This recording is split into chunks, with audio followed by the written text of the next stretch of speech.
Well, Jesse Meester wouldn't be the first 90 Day Fiancé star who supports Trump. But he might be the weirdest. Jesse fell over himself fawning over Trump after getting a retweet, and now he's getting royally clowned on by Tim Malcolm. Jesse Meester watched and live-tweeted the Democratic presidential debate this week. One of his tweets got more attention than the others. "The debate showed one thing obvious," he declared. "The Democrats' only hope to beat at real Donald Trump is to impeach him." "A chasm is growing within the Dems as policy divides the party," Jesse complained.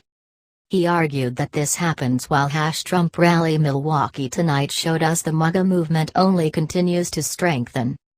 Donald Trump, seeing the tweet, retweeted it, which filled Jesse with what can only be described as sycophantic glee. "Thank you for the retweet, at real Donald Trump," Jesse gushed, one reality TV villain to another.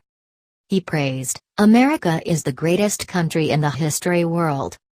"I wasn't born here," Jesse acknowledged, "but I came as quickly as I could. Anything is possible."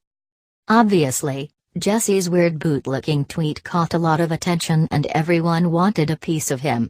But Tim Malcolm had the most to say. "Hard for me to be 100% honest here," the 90 Day Fiancé, the other way star began, "but I've said it before and I'll say it again. Darcey equals Jesse's meal ticket," Tim wrote. Addressing Jesse, he suggested, "You should thank Darcey Silva instead of the POTUS."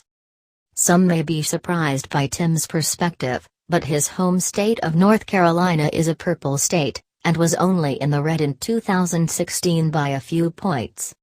Tim noted that Jesse should appreciate Darcey because without her your career would have never started. Also, show some respect for your own country, Tim suggested.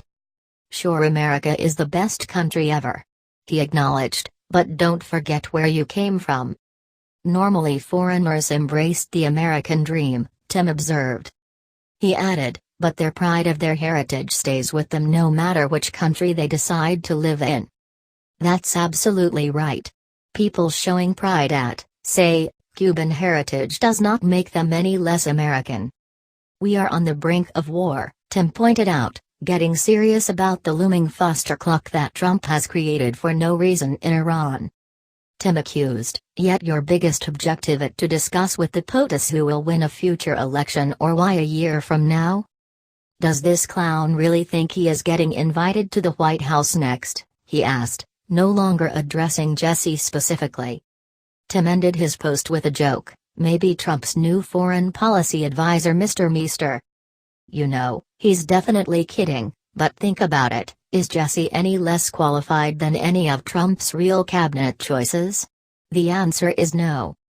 Note that Tim largely steered clear of political aspect of Jesse's obsequious tweets. Mostly, he just wanted to put Jesse in his place by reminding him that the inherent star power of Darcey Silva is why anyone knows his name. Jesse has something of an overly inflated ego. Come to think of it, between that and reality TV villainy, we can understand why he and the Orange Menace were vibing on Twitter.